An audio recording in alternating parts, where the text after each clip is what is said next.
Seperti biasa, mari kita lanjutkan alur cerita spoiler episode selanjutnya. Sebelumnya, waktu 3 tahun di dalam makam surgawi telah habis. Itu dengan paksa mengusir semua orang di dalamnya.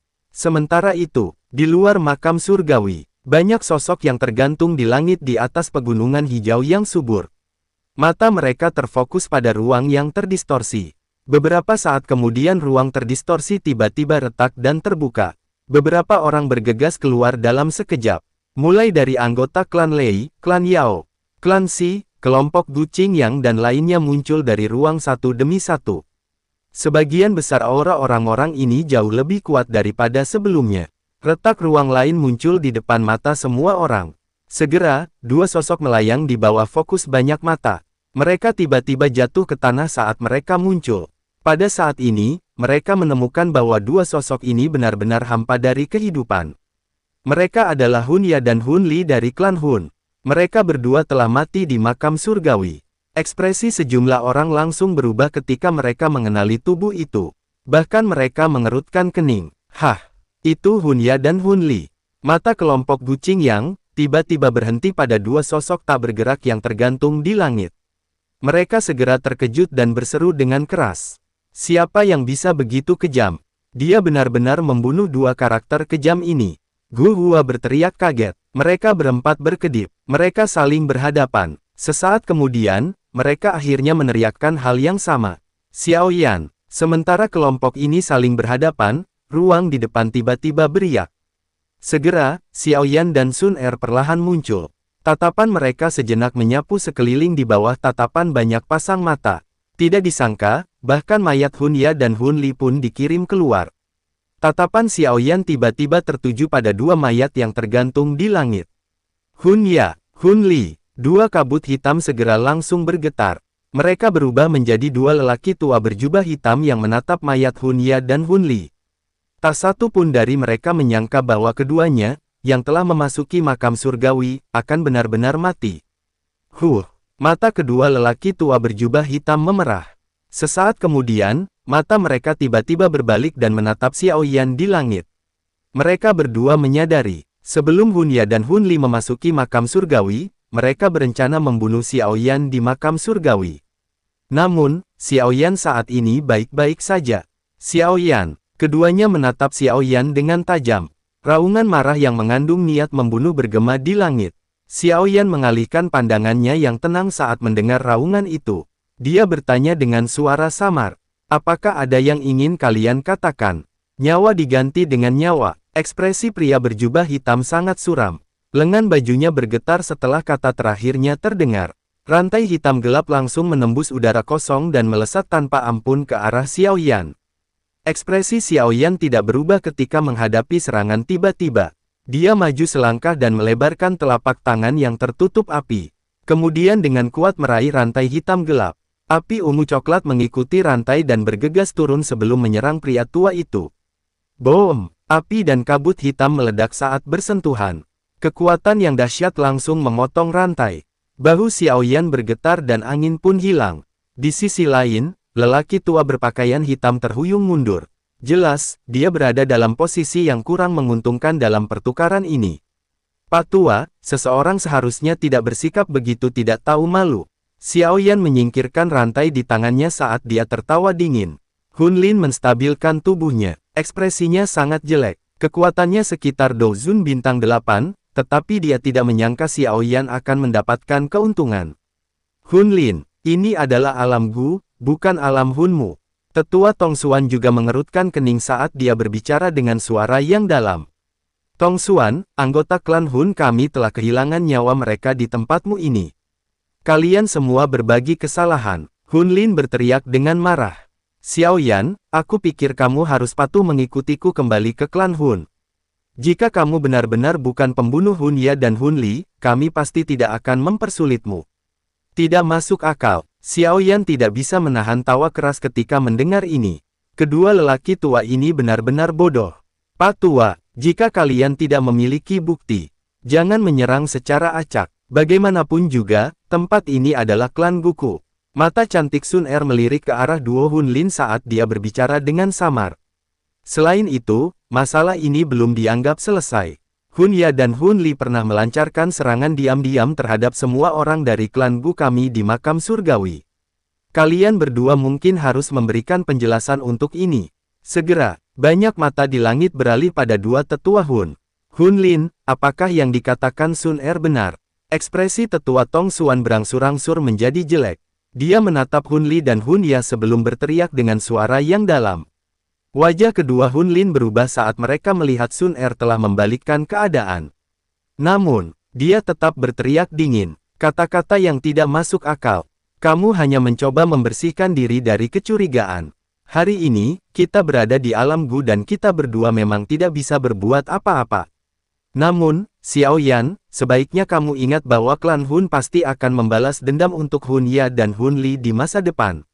Wajah Xiao Yan tenang. Dia menjawab dengan samar, aku akan mengingat kata-katamu di hatiku. Mata para tetua Hun menjadi gelap dan dingin saat mereka mendengar jawaban Xiao Yan. Wajah mereka sangat hijau, namun tempat ini adalah alam Gu. Mereka segera berubah menjadi dua bayangan hitam yang bergegas menuju pintu keluar alam Gu. Ekspresi dingin melintas di mata Xiao Yan saat dia melihat kedua sosok semakin menjauh. Matanya menyapu sekelilingnya dengan hati-hati. Namun, dia tidak menemukan kelompok dokter peri kecil. Tetua Tong Xuan, bolehkah aku tahu di mana kelompok dokter peri kecil sekarang? Mereka pergi 3 bulan setelah kamu memasuki makam surgawi. Kemungkinan mereka kembali ke paviliun bintang jatuh. Namun, mereka tidak menjelaskan apa yang terjadi. Yang mereka katakan hanyalah memberi tahumu untuk segera kembali.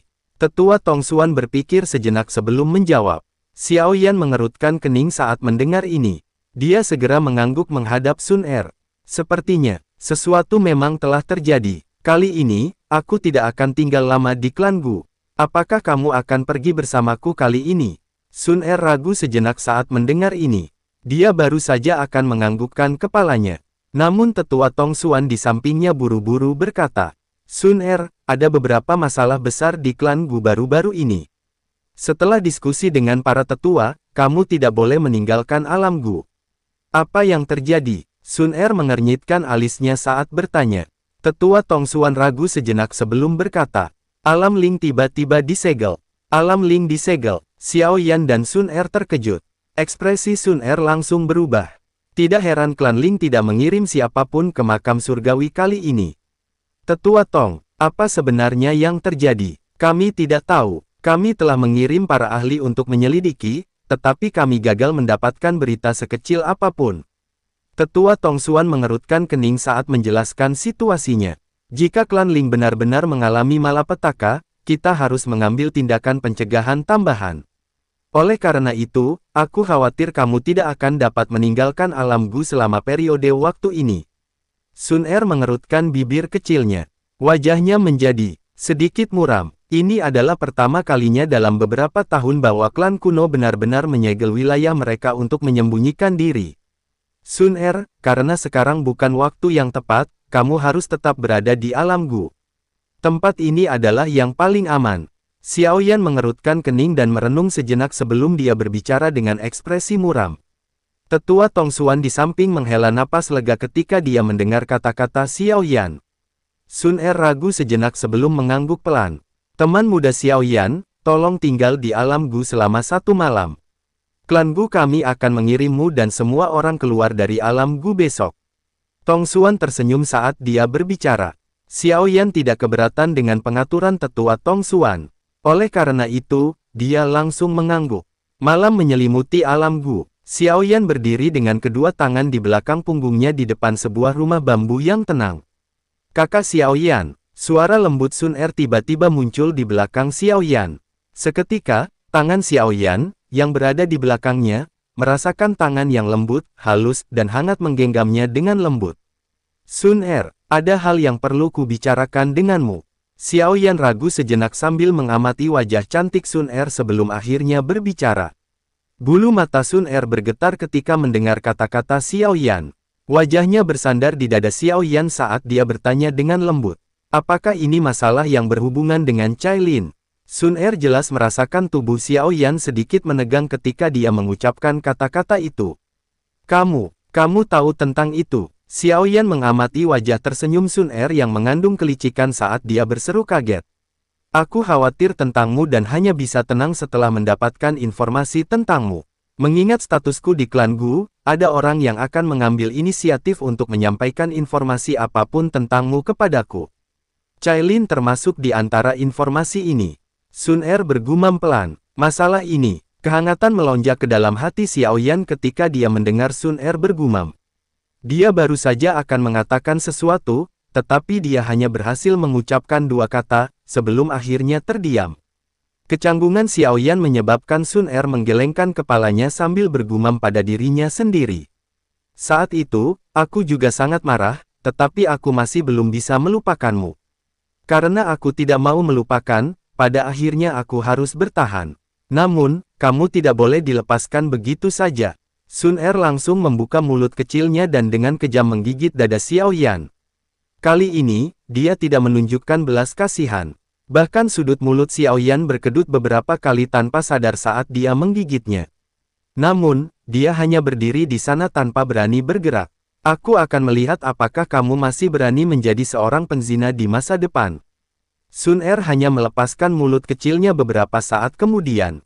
Dia mengangkat wajah cantiknya. Keganasannya tampak sangat menawan di bawah sinar bulan. Malam berganti pagi. Pada saat ini, sudah banyak anggota klan Gu telah muncul di langit. Kapal perang juga sudah siap sedia untuk mengantar semua orang keluar dari alam Gu. Xiao Yan. Sebuah suara tiba-tiba terdengar ketika Xiao Yan berencana untuk mengucapkan selamat tinggal pada Sun Er.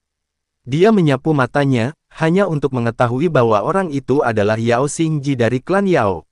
Apakah ada sesuatu? Yao Xingji meringkuk bibirnya ketika dia menyadari pertanyaan acuh tak acuh Xiao Yan. Dia segera menjentikkan jarinya dan sebuah token giok warna zamrud melesat ke arah Xiao Yan. Ini adalah undangan upacara dari klan Yao kami. Jangan cemberut, gurumu akan membutuhkannya. Dia mengerti apa yang diwakili oleh upacara klan Yao. Percayalah padaku, dia akan datang terlepas dari ketidakbahagiaan apa yang dia miliki dengan klan Yao. Xiao Yan menerima token giok zamrud. Dia menatap Yao Xingji sesaat tetapi tidak mengembalikan token. Sebagai gantinya, dia memasukkannya ke dalam cincin penyimpanannya. Terima kasih. Kali ini, aku tidak dapat bersaing denganmu dalam hal keterampilan alkemis. Semoga, kita akan memiliki kesempatan untuk melakukannya lain kali. Yao Xingji menangkupkan tangannya. Setelah itu, dia berhenti mengatakan hal lain dan dengan cepat menaiki kapal perang. Sun Er, sudah waktunya. Aku harus pergi. Xiao Yan menoleh, melihat Sun Er di sampingnya. Hati-hati. Sun Er sedikit tersenyum dan menjawab dengan lembut. Xiao Yan mengangguk sambil tersenyum. Dia tidak menunda lagi. Tubuhnya berubah menjadi sosok ringan yang melompat ke kapal perang. Akhirnya menghilang di depan mata semua orang. Setelah meninggalkan alam Gu, Xiao Yan langsung bergegas menuju paviliun bintang jatuh. Kamu akhirnya kembali. Ruang di belakang Xiao Yan berfluktuasi saat suara ini terdengar. Sosok Yao Chen segera muncul. Guru, Xiao Yan buru-buru membungkuk dan dengan hormat menyambut Yao Lao. Yao Lao tersenyum saat matanya menyapu tubuh Xiao Yan. Beberapa kepuasan muncul di hatinya. Tidak buruk, dalam setengah tahun, kamu telah maju ke level Dozun Bintang 8. Sepertinya kamu telah mendapatkan banyak manfaat dari perjalanan ini. Xiao Yan hanya tersenyum dan mengangguk. Dengan kekuatan Yao Lao, dia secara alami bisa melihat kekuatan Xiao Yan. Guru, apakah dokter peri kecil dan yang lainnya tidak kembali? Mereka telah kembali, tetapi mereka pergi lagi. Yao Lao menjawab, pergi, kemana? Xiao Yan bertanya dengan suara kaget. Ini juga alasanku telah menunggumu. Kami menerima beberapa berita segera setelah kamu memasuki makam surgawi. Setelah itu, aku meminta dokter peri kecil dan sisanya untuk segera kembali. Setelah itu, mereka bergegas ke Kekaisaran Jiama. Kekaisaran Jiama, nama yang akrab itu menyebabkan Xiao Yan merasa terkejut. Namun, itu hanya berlangsung sesaat sebelum wajahnya mengalami perubahan drastis. Apakah sesuatu terjadi pada aliansi Yan? Yao Lao perlahan mengangguk. Sebaliknya, harus dikatakan bahwa seluruh wilayah barat laut benua sedang bermasalah. Apa yang terjadi? Xiao Yan merajut alisnya. Awalnya, benua barat laut tidak dalam kekacauan, tapi setahun yang lalu, sebuah faksi yang dikenal sebagai Sekte Singa Mendalam tiba-tiba mulai terlibat dalam perang berskala besar. Tidak ada yang cocok untuk para ahli dari sekte itu.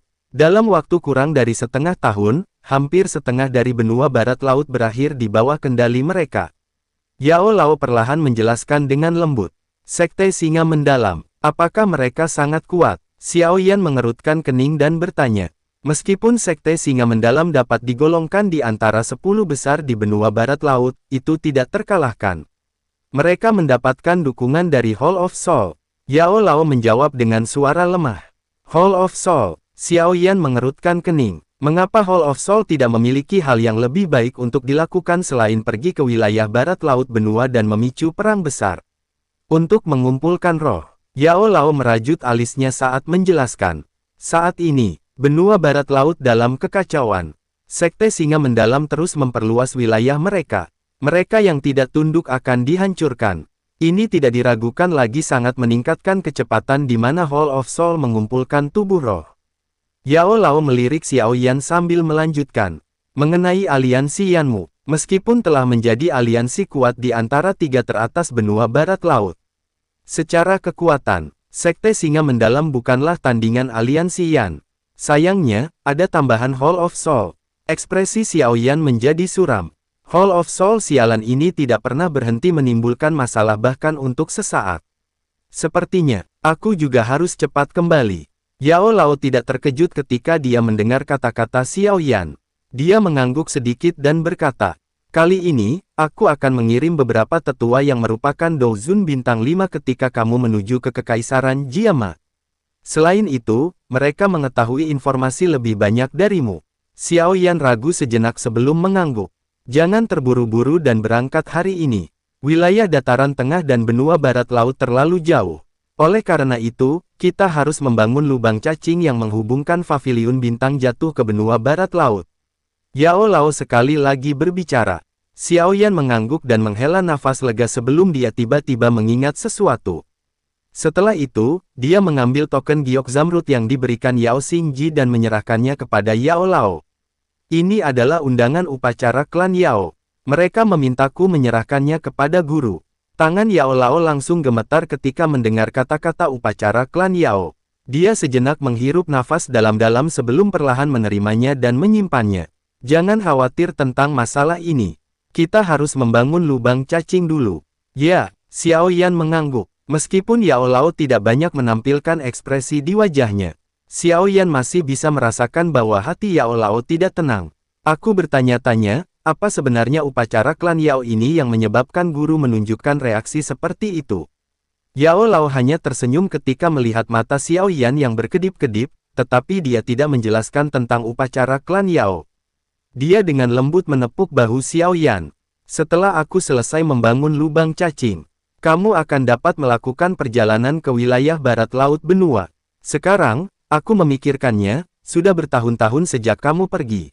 Ini saatnya untuk kembali dan melihat. Xiao Yan diam-diam mengangguk. Hatinya juga merasakan kehilangan. Tanpa disadari, dia telah jauh dari Kekaisaran Jiama selama bertahun-tahun. Dia bertanya-tanya, bagaimana kakak pertama dan keduanya dan yang lain selama tahun-tahun ini, terutama Medusa. Jika menghitung waktu, anaknya sudah berusia 4 atau 5 tahun. Jika itu masalahnya, sepertinya aku telah menjadi seorang ayah.